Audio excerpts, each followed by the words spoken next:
very pleased to introduce to you John Mueller, who is a professor of psychology at North Central College here in Naperville, Illinois. He is the author of print and online text and has consulted on student assessment topics, in the United States and Canada at the K through 12 and then at the post-secondary level. He's also authorized articles on other educational websites. Professor Mueller received his bachelor degree from Beloit College and his PhD from Northern Illinois University. Thank you very much, Lee. I'm glad you could all join us tonight.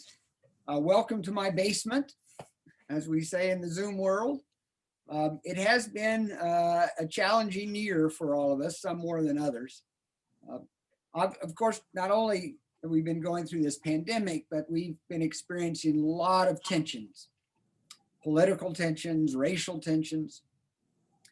And when psychology looks at all of the behaviors that we see associated with that, and we see certain behaviors reappear again and again, and particularly when they show up across societies, like prejudice and discrimination, we see that in all societies.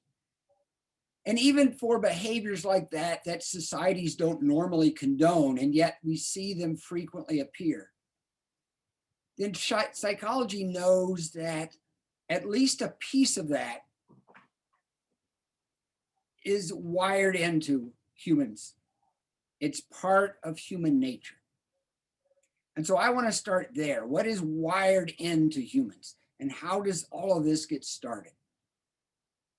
One thing that is definitely wired into us as humans, and other species as well, is the need to categorize our world. What's harmful? What's helpful? Should I eat this colored berry or that colored berry? Are these people friendly or not friendly? And since humans are social animals, it's understandable that when we categorize, we also categorize people. We put them into groups. And those groups become very important to us. We've studied, like through the minimal group paradigm, what happens when you divide up people into groups, even on the most trivial distinctions. So we'll in a study, we'll flip a coin and put you either in the head group or the tails group. And we find right away you start identifying with your group. Are you the group? Are you a kind of person who thinks a hot dog is a sandwich or it's not a sandwich? We can divide you up on the most trivial characteristics, and you start associating yourself with that group. That becomes your group. And what is also inevitable then is that an in-group bias will often form. An in-group bias is our tendency to prefer our own group over the out-group, and to perceive our own group as superior to the out-group. Much of our identity, we found, is tied into these groups that we belong to. We want to view ourselves favorably, so we want to view our group favorably. And unfortunately, one way to view our group favorably is to view your group unfavorably, as inferior to ours. And that just naturally follows from this desire to categorize the world and to see ourselves in the best possible light. So inevitably, we're going to form stereotypes, beliefs about groups and their members. Sometimes those stereotypes are positive ones.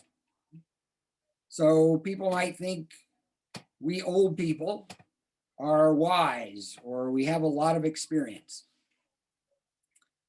But not surprisingly, most stereotypes of groups and their members are negative in nature.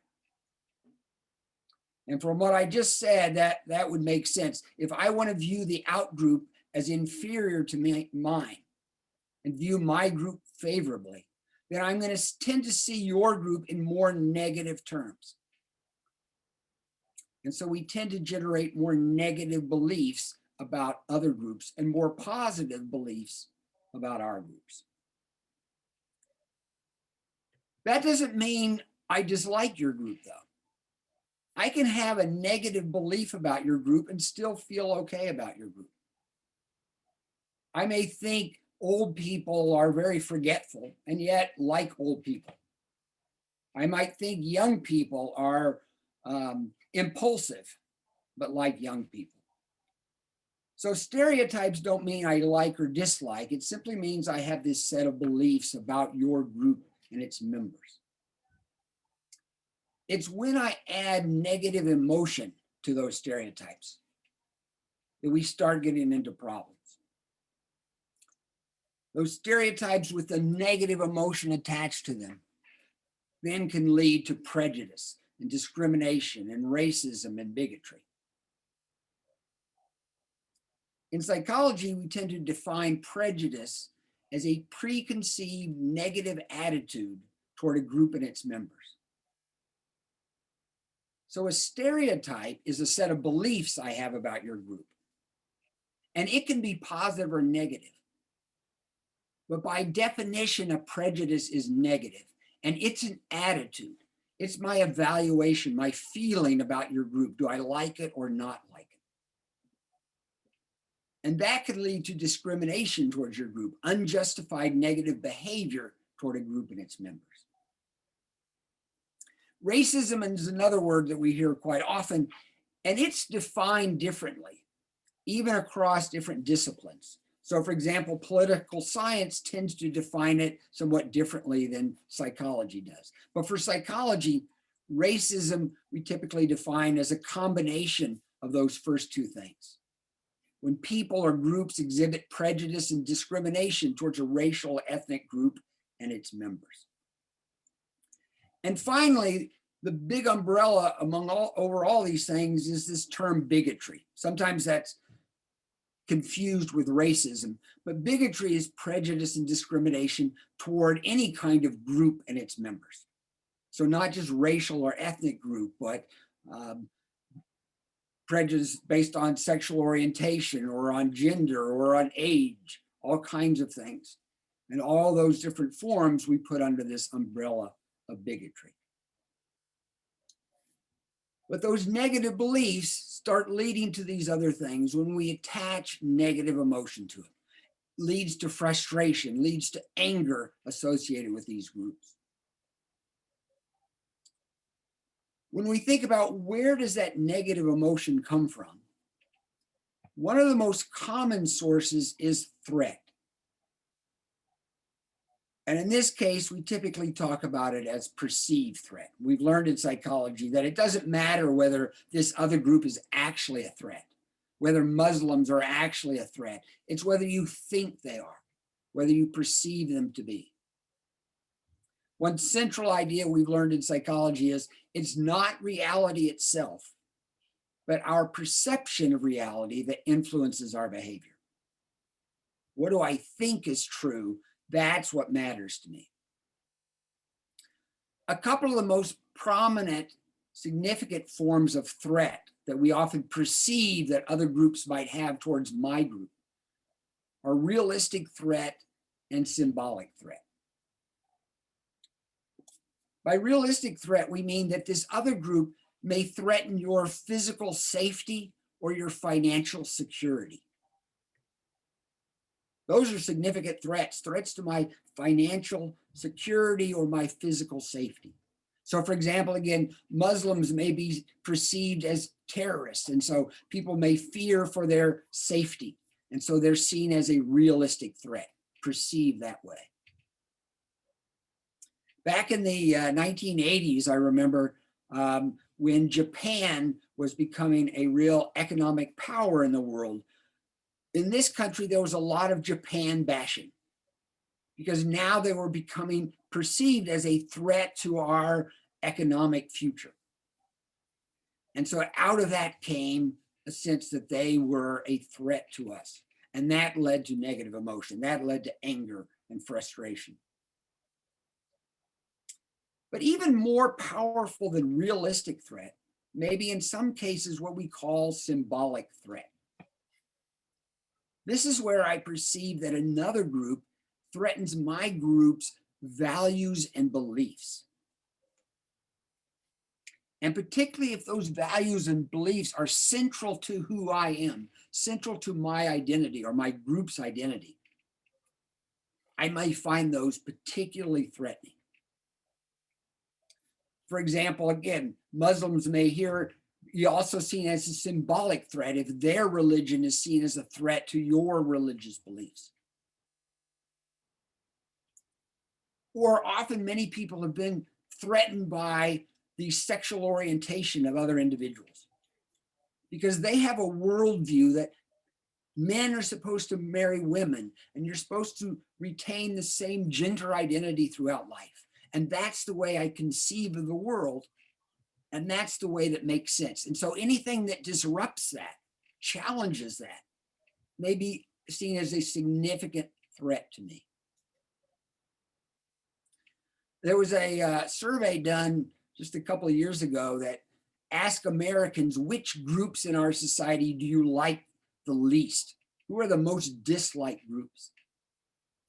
And the two groups that tied for the top were Muslims, again, because they may be seen as both a realistic and a symbolic threat by some. And the other group were atheists. Atheists don't pose a realistic threat to people. But for people where their religious beliefs are central to who they are, having people tell them that those don't exist, it's not real, is an enormous threat to individuals. And so threats to our symbolic beliefs, our values and beliefs could also be significantly emotional and frustrating and create anger. It leads to wars in some cases, these symbolic threats that people have. And it can lead to these things that I have listed there. It can lead to hatred and discrimination and ostracism and stigmatizing of groups and even to violence. Which in one sense is a little bit surprising, perhaps, because all these things that I have listed there are things that are viewed negatively by society. Society normally does not condone these things. Religions normally do not condone these things. And yet we see them often. And so if I have these negative beliefs about your group, and I perceive your group as a threat, I have these negative emotions and I want to exhibit these behaviors, but society tells me I shouldn't, then I need to find a way to justify them. And that's what many people find, ways to justify their prejudice and discrimination. And one of the most prominent ways we do that is by thinking of these other groups and their members as the other. They're not like us. They're inferior to us. And in some cases, we go even so far to say they're not even human like us. As many of you know, that was one of the primary justifications of slavery. It's okay to treat these individuals like we do because they're not fully human. They're subhuman. They're animals. They're savages. And so now I can justify this behavior. Not really human. These people. Let's think about that for a minute. Let me ask Lee a question here. Lee, are you there? I'm here. Good, good. I thought you might have skipped out to the kitchen for a snack or something. I actually did that a couple minutes ago. I don't know if you noticed, but yeah. So let me ask you, Lee, what % human are you? I would say 100%. 100%, okay. What about the other people that are here tonight for this talk? What % human would you say they are? They're probably all 100% too. 100%, all right. What about Canadians? What % human are they? I would say 100%. 100%.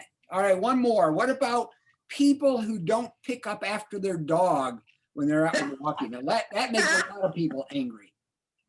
What percent human are those? I think they're still 100% human. Still 100%. That seems like it should be an obvious question. And thank you for your answers there, Lee. And yet many people don't think that way. Instead, we tend to at times demonize other people. The QAnon conspiracy theory is a great example of that. You've probably all heard about that. Some people think of other people.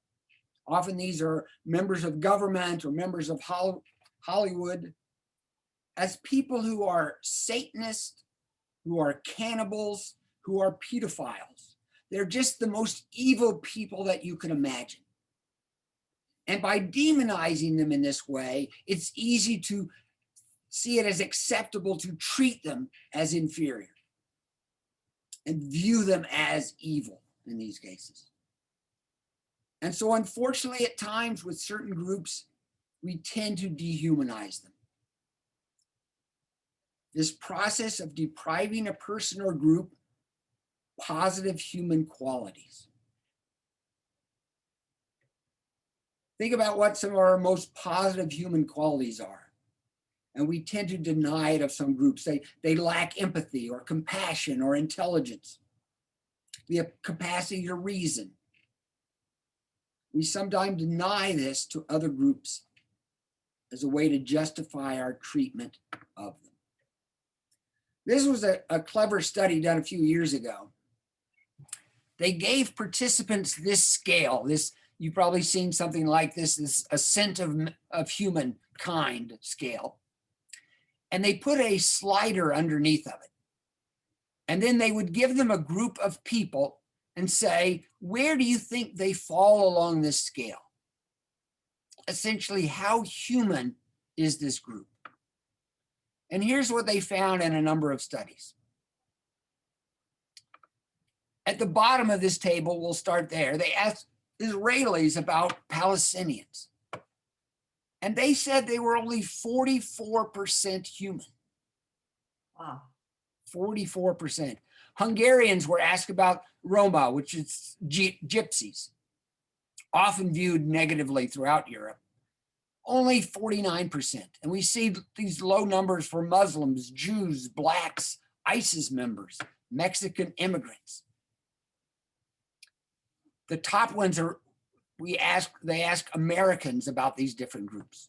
Even Australians, Japanese, not seen quite as 100% human. My group is superior. And they're not only superior in these cases, but your group is not even fully human. I'm not going to give you that claim. What are some of the other groups that people have historically dehumanized? People of different religions, different races, those are common groups to be dehumanized. People of different sexual orientation. Even gender, women have often been dehumanized or seen as less human historically at times. Prisoners, criminals. I have a link here. I've got a number of links here that you can go look at later to read further about some of these things. But this link goes to an interesting study where they asked people how human prisoners were. And half the time, they told them these are prisoners serving a 4-year sentence, and they're in their first month of their sentence. And then the other group was told these prisoners are serving a 4-year sentence and they're in their last month and about to be released. And they found that prisoners who were about to be released were perceived as much more human than those who were starting their sentence in this case. So we view different groups as more or less human than others. And unfortunately, that's happening as we see in front of us in our political arena. 30, 40 years ago, there were political differences, and we would argue, and we may not like the other group. But the demonization that's going on now was not nearly as present back then. Now I just don't like your group. Your group is evil. I don't care what you try to tell me. I don't care what kind of evidence you show me. You're one of them. You're not like us. And so I don't want to hear from you. And it's okay to treat you differently. It's so sad to see that that's even happened in our political realm. But again, going back to symbolic threat, for many people, political ideology has become central to their identity. And anything that threatens that makes them very uncomfortable. So now I have my prejudices and I found ways to justify them. Despite that, reality is still out there. And so I'm going to continue to encounter lots of non-stereotypical behavior. I'm going to find out that Muslims are not all terrorists. I'm going to find out that my 2 coworkers who are Muslims seemed actually normal and good people. That person I've been working with, I just find out they have a different sexual orientation. And I learned to be okay with that and find out that they're okay. But I don't easily want to give up these stereotypes and prejudices, and I've come up with justifications for them. So what we more often do, unfortunately, is try to first maintain these prejudices. We don't like cognitive dissonance. Many of you have probably heard that term. This uncomfortable tension that we experience when there's a conflict between one of our attitudes or beliefs or behaviors. So if I'm acting in a discriminatory way, but I don't really believe that that group is bad or should deserve this behavior, that creates dissonance. So to get rid of that dissonance, I often find ways to maintain these prejudices, despite what reality tells me. And there I turn again to things that are often wired into us. One of the most powerful tools that we have is what many of you probably heard of before, the confirmation bias. That's our tendency to seek information that confirms our belief and ignore disconfirming evidence. So I can hold on to my beliefs if I only find evidence that agrees with it. Imagine I'm driving down the highway and somebody cuts me off and I look and see it's a woman driver. Oh, of course it's a woman driver. I'm not trying to be biased here, but I have this belief that women are bad drivers. I don't really, but for the sake of this argument. And there's another piece of evidence. But instead, imagine I'm driving down the highway and somebody cuts me off and I look and see it's a male driver. You know what my brain does not do? It does not say, a male driver driving poorly. Maybe I should go back and change my stereotype about women drivers. No, instead, my brain seeks for something else that will confirm a belief I have. And so I say, oh, it's a young guy. Those kids, why do they let them on the road? They're so impulsive. What if that driver is my age and male? I find something else. And I do it often without being aware of it. The confirmation bias can happen unconsciously. Oh, look, it's a Lithuanian. Why do they let those people drive? I'm just making that up. But that's what our brain does. And it allows us to hold on to these negative stereotypes and prejudices that reality does not confirm. We turn to news sources that fit our beliefs. And so, of course, we're going to hold on to them if that source keeps telling us that we're right. Our implicit biases are always there underlying these judgments we make. They're unconscious. We're often not thinking about them, but they influence how we're going to respond. What often happens is some stimulus in the environment activates one of these stereotypes. And then that can activate behavior. And all of that can happen outside of my unconscious awareness. So let's say my stereotype is that Black males are hostile or aggressive. And so I see a Black male, that's the stimulus environment. It activates the stereotype in my head without me even being aware of it. And I move to the other side of the street, or I lock my car door. And I can do all these things outside of my conscious awareness. So if that police officer has an unconscious bias towards Blacks, for example, and thinks that Black males are violent or suspicious, they may pull them over without any significant justification. And then that Black male may be irritated because they think they're being pulled over for no justification. And then the police officer says, see, you're being belligerent, just like you people. Driving while Black.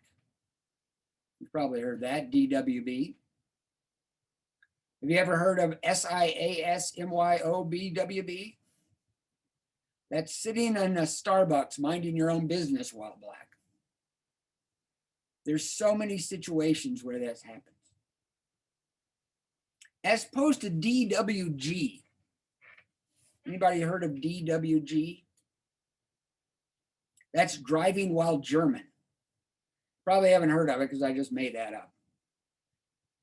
Imagine a police officer has an unconscious bias towards Germans. They're not going to get pulled over very often because it's not as easy to distinguish Germans from non-Germans as it is from Blacks to non-Blacks.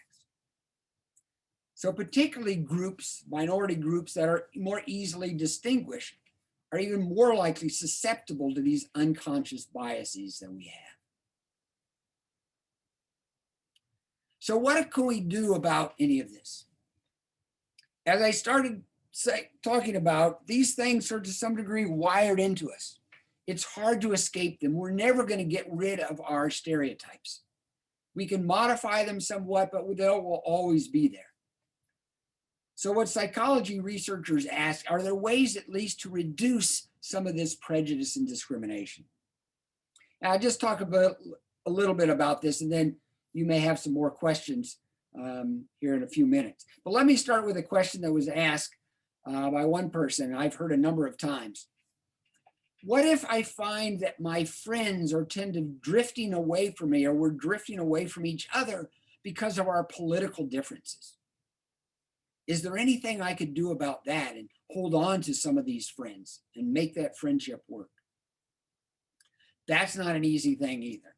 But one thing I would suggest that goes back to what I was talking about in terms of group identity. Our group identity is so important to us. So if you're going to talk to them, first of all, of course, you can find things that you have in common that aren't related to politics. But if politics come up, don't talk about them in a way that signals a group identity. Don't talk about them being Republicans or Democrats, or focus on leaders like Trump or Biden. Those things then will trigger their group identity, and they're more likely to pull back into their side. It's not like we can avoid those labels completely, but you're going to be more successful generally if you talk about issues and topics and policies. Research finds that we actually have much more in common in the different sides in those areas than we think we do. So talk about education and the environment and healthcare and jobs.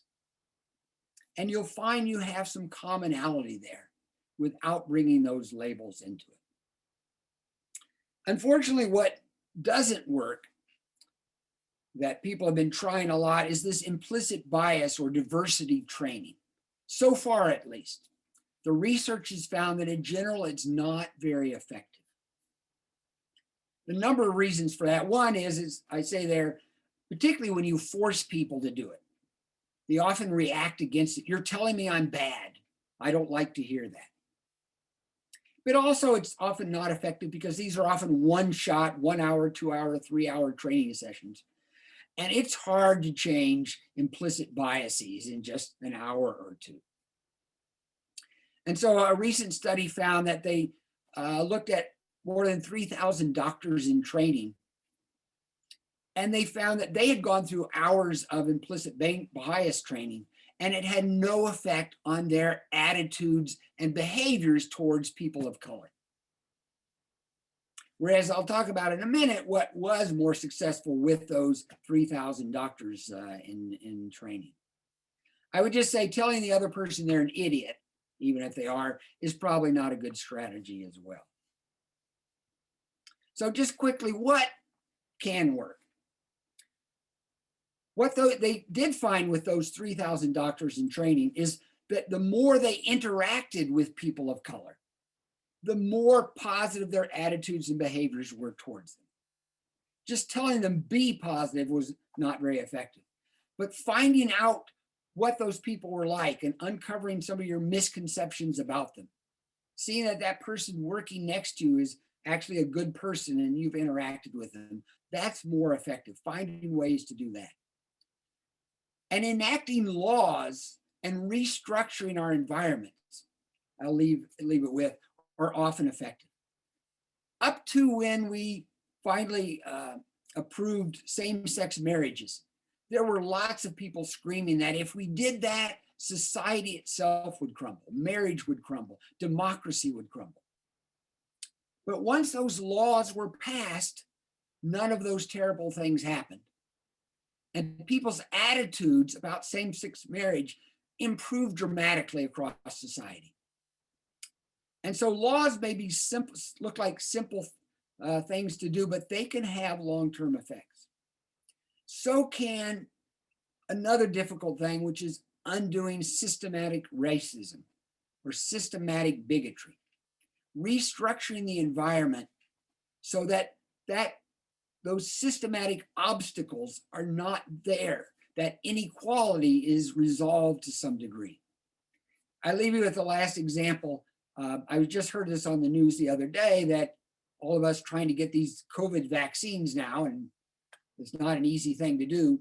In Baton Rouge, Louisiana, they had set up 25 places where people could go to get the vaccine. 19 of those 25 were in southern Baton Rouge, where predominantly the whites lived. And there were fewer places in northern Baton Rouge where the blacks primarily lived. That didn't seem to be directly because of racism. They put the vaccine sites where there were medical facilities, hospital and other things. That's where the systematic racism came in. The opportunity and access to health care and other conveniences have been restricted for people of color far more than those in the majority in these cases. And so we find that that's a long-term effect, but probably more successful is restructuring our environments and reducing this systematic racism more so in these cases. Or simply implementing the golden rule, as I say there at the bottom, treat others as you would have them treat you. Remember that they are not the other, as you are not to them. We are 100% human. All right, maybe not Canadians, no, just kidding. We're 100% humans, and we should treat each other that way. Thank you.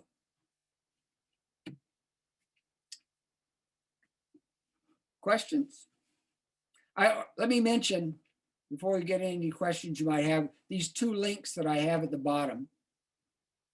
The first one is to a page that I maintain with hundreds and hundreds of links about prejudice and discrimination. There's all kinds of interesting videos and articles if you want to read more about this. And the last link is to this web page that includes all the different links to the articles and other things, other resources that you can find. So if you want to read and see more about these things, those are a couple places that you can go. Let me stop sharing there. Bring it back. Thank you, John. And could I just remind everybody to please type your questions into the Q&A? I do have one question. Go ahead, Yes, Luz. go ahead. Yeah, given what you've said about the ineffectiveness of bias or diversity training, how can police departments improve? What other techniques could be used to help them improve? Yes, that's an excellent question. There's a link on this page to some research about, is it possible to reduce bias in the police force? And yes, I'm always optimistic about these things because we find that eventually these things do change. Things that we thought 50 years ago could never happen have happened. And so it is possible to reduce bias. For one thing, what recent studies have found is that younger police officers have less of this bias than older police officers. So there's less bias coming into the police force now than there was before. But there's always going to be some form of bias there. So what can police programs do? Again, the contact is something that police departments are finding successful. When they do more community policing and the police are out on the street interacting with the citizens and with the different groups, they find that that's one way to reduce some of the bias that is there. But also systematically, they have to change things. Unfortunately, when I listen to the chiefs and presidents of police unions across the country, here in Chicago, we heard this recently as well when I heard their police union. There is a lot of bias you hear from those presidents. And those people are being elected by the police officers that are in that union. And so the organizations themselves have to find ways to change. It's very, very hard for police departments to remove biased police officers or police officers that are problematic.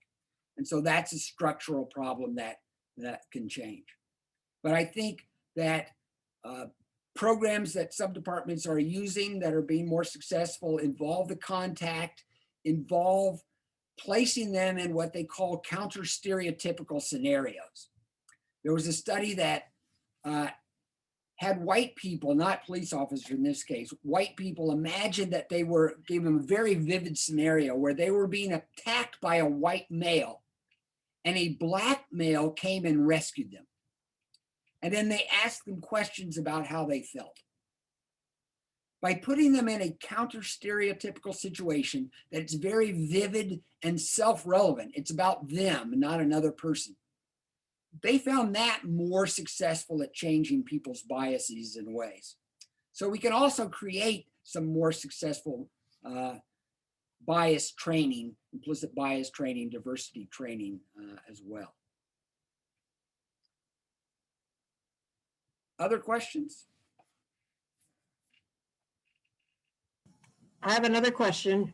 Yes. Are there any police departments that have had successful anti-bias training? Yes, there have been. I've read about some. I don't know if I'm going to be able to pull them out. I know the city of Cincinnati has been a model for reducing bias and discrimination in their police force. They used community policing. They had better bias training. And so there are some cities that have done this more successfully than others in that case. Unfortunately, Chicago has not been one of them, but there have been under federal oversight more recently, and they're trying to introduce better programs for that. So it is possible. I'm sorry, I can't off the top of my head think of others like that, but yes, some police departments have been much more successful than others. And often you find at the top of those commissioners or leaders who really are interested in making changes. Unfortunately, in some police departments, you don't find that. They are simply protecting their own more so. And so you have to have good leadership in that process as well. Someone mentioned that they think Camden, New Jersey possibly had a successful Yes. bias. Yes, that was another good one. Yes. Another question is, what do you say to somebody who doesn't believe in systematic racism? That's a very good question. One thing I would do is I would send them to that first web page I linked there, my Prejudice page, because I have a long, long list of examples of institutional racism and discrimination. It's very widespread, and it's hard to deny all of those examples occurring.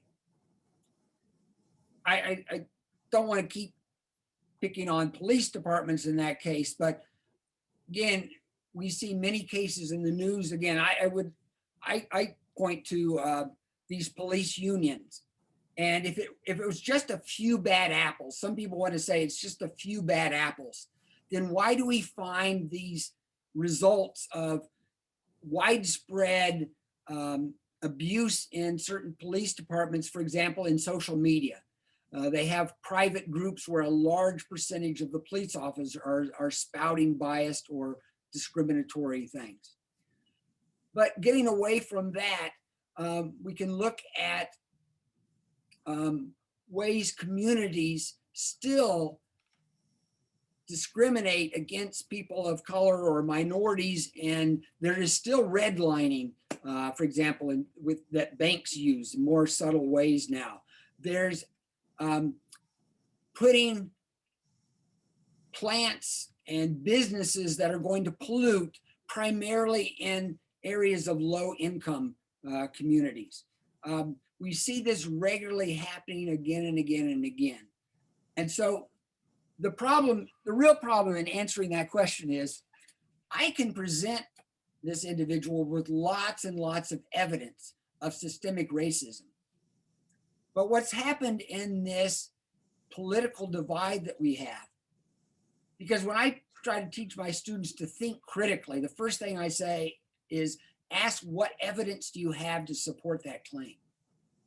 But nowadays, we have two different sets of evidence. And so they'll say, here's my evidence, and you have your evidence, but they'll claim that their evidence is better. And even if another thing we would often normally say then, well, let's look at the source of your evidence. Is it a reliable and credible source? But nowadays, people claim whatever source they're using is the reliable and credible one. One person will say, point to the New York Times.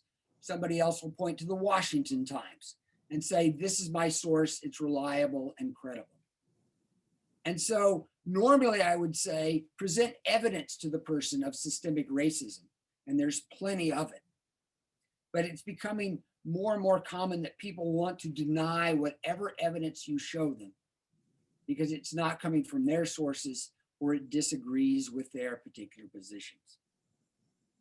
I don't think that's a very good answer to your question. But there's so much evidence, that's what we would need to point to of those cases. Are there ways to test for bias before you hire someone? And if that is so, other than the police, are there other industries where that would be helpful? We can think of a lot of industries where it help. Even one place that many people are aware that there's bias is in department stores, for example. Shopping while black is a common phenomenon where someone who has an implicit bias against certain minority group or certain group may anticipate and look for bad behavior in them and follow them around in the store. So even in places like that, it's valuable to eliminate bias as much as possible. Unfortunately, here, there's not good, easy ways to do it.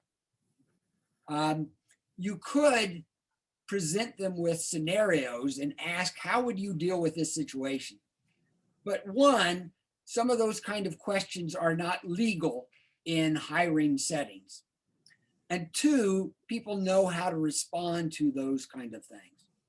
So police departments, organizations of different types do try at times to identify whether individuals have particular bias.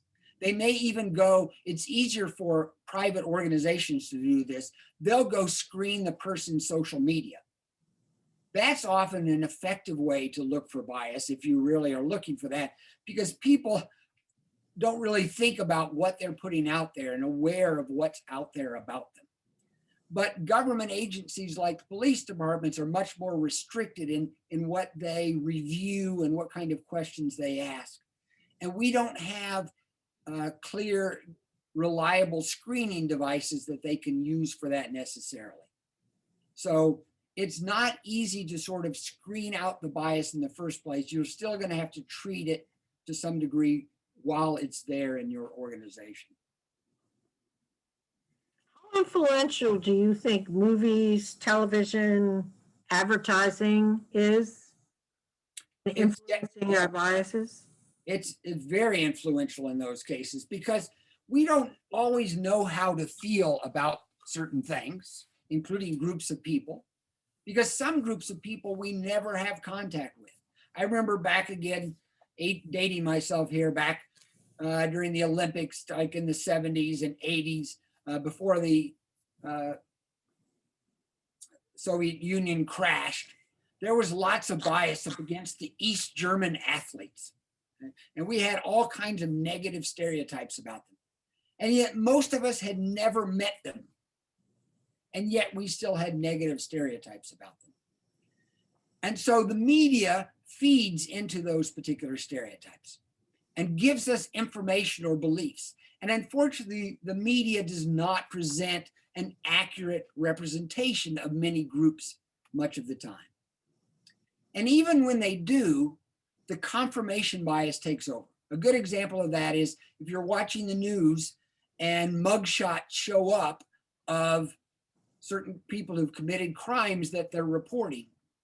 Again, if a German committed that crime and they show their mugshot, I don't think, oh yeah, see, Germans, they're criminal. You can't trust them because I can't distinguish that they're a German.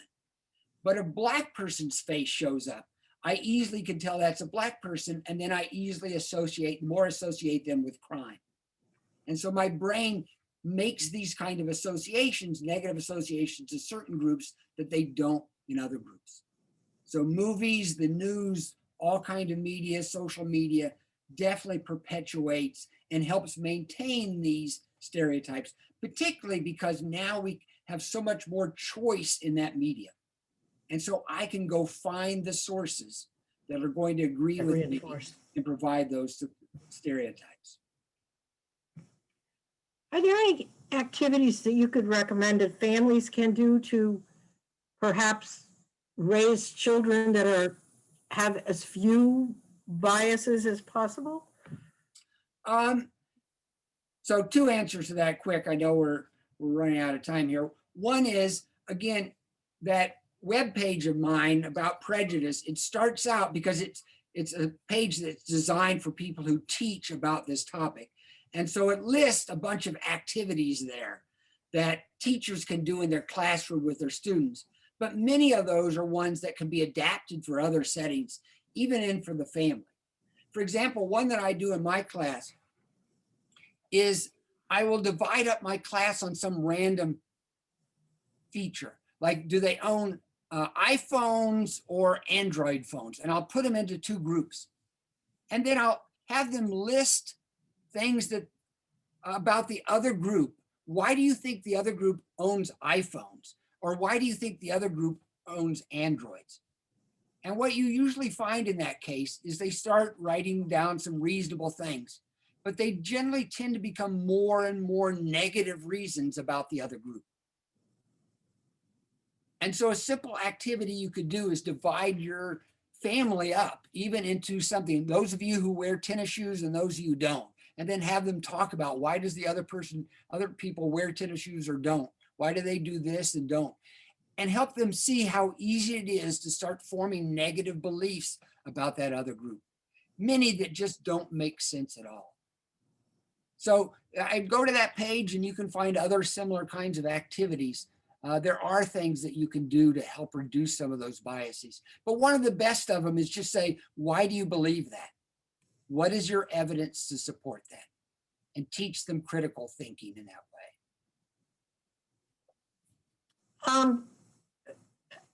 This is really kind of the same question, but given the extreme divisiveness in our society, what measures or approaches can be used to bring people back together and restore civility. And an additional question that's sort of related is, how do you go back to families, friends whose relationships are tenuous now because of different biases? Yeah. And how to address that with them? I'm glad all you have for me are easy questions. That's good. Yeah, because it can look like right now, it can look like, how do we ever get out of this? It's never going to happen. We'll never go back to where we were, which was not perfect, obviously, but the tensions are even greater now. The divisiveness, the demonization is even greater now. But first of all, people who lived in the Soviet Union probably never thought they would get out from under that, or people who lived in South Africa under apartheid may have believed they would never get out of that. We find our ways. As they talk about, the arc of justice and humanity tends to bend towards positive outcomes and goodness. And so I do have faith that that will happen, but it is not going to be easy. Part of it comes to our leadership, which has failed us miserably over the last even 20, 30 years in that particular regard. So we have to identify leaders that will be more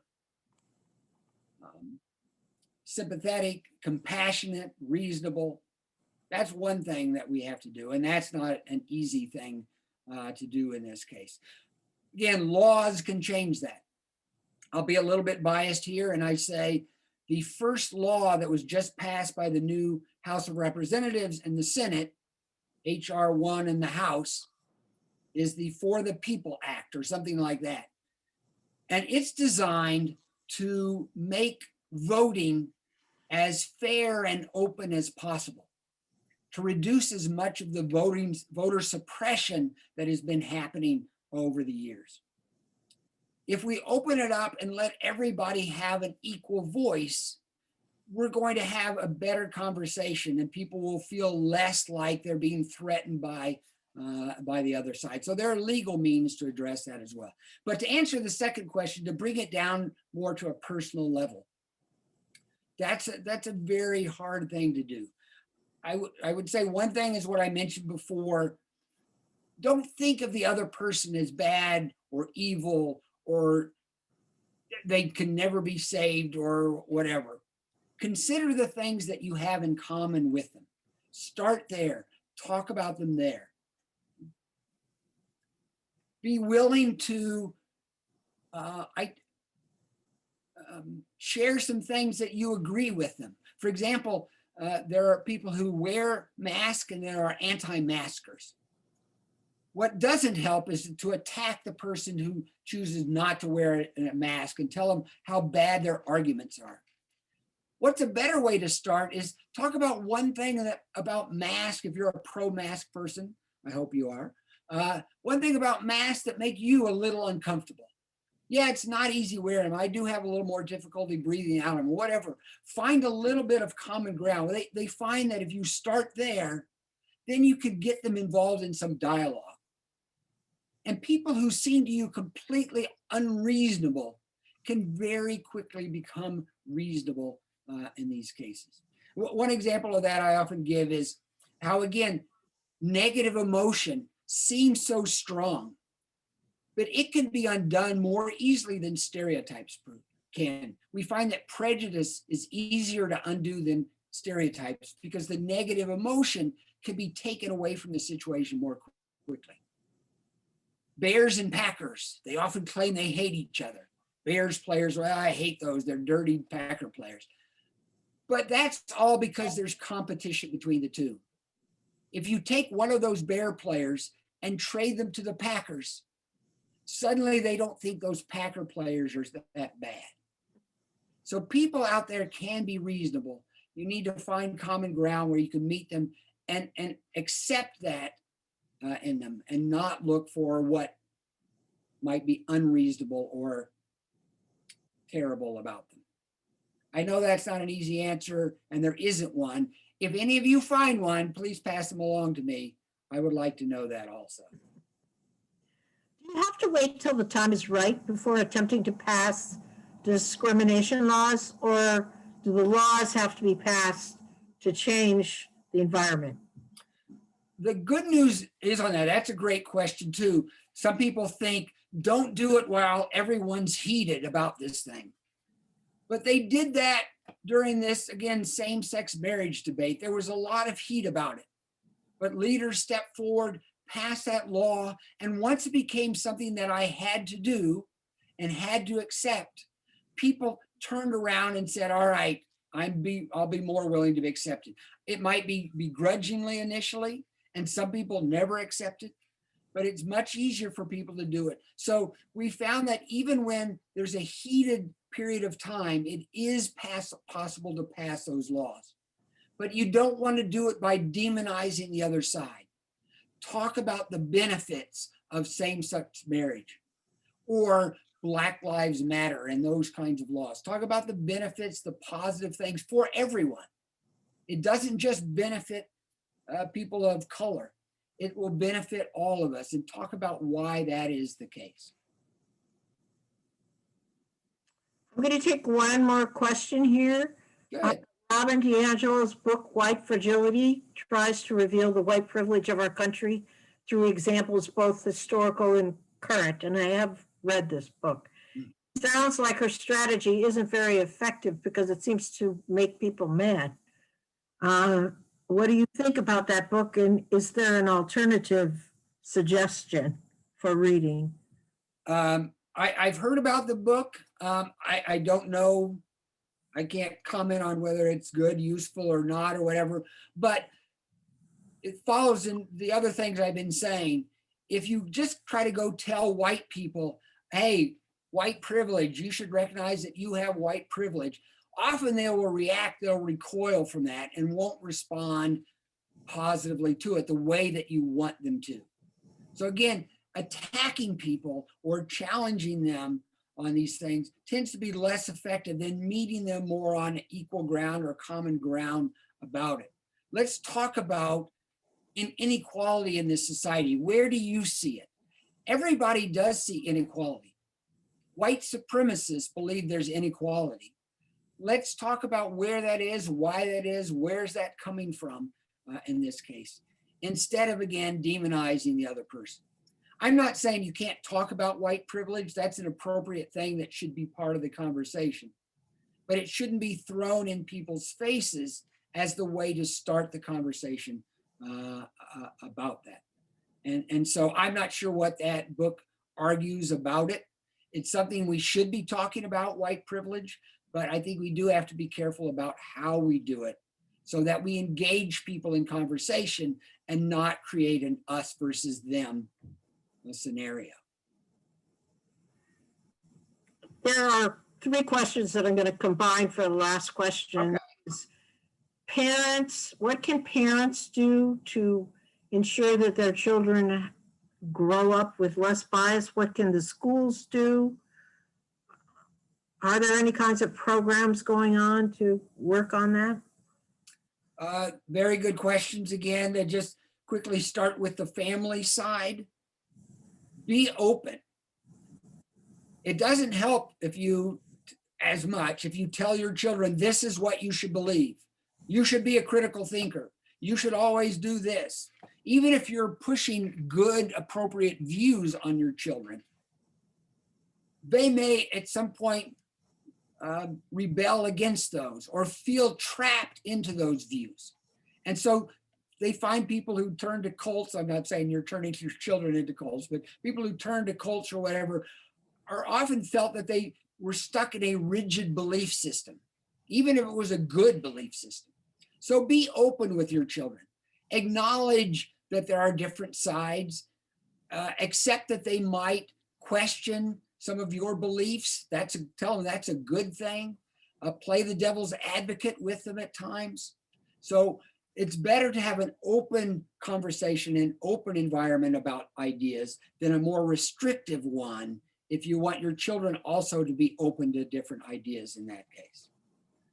Schools have been a whole range of success, from very poor to some very good programs with this as well.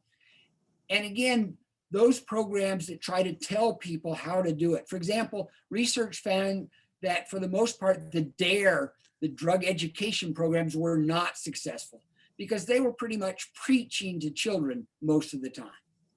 The better programs for drug education, for example, were ones that instead opened up dialogue and conversation about it.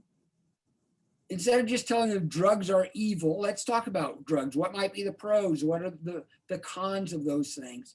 And so having a more open conversation, schools that have used those kind of programs for different issues generally have found them more successful than just preaching to the children. Thank you, John, for your presentation. Do you have any final words for all of us? I would just want to say, I don't have the answers to all these. They aren't easy. So if you question some of the things I said and doubt some of those, that's good. Go read about it, find out more, have conversations about it. Let's talk about these things with each other. That's a great thing to do. And thank you for having me. This is a great way to do it as well.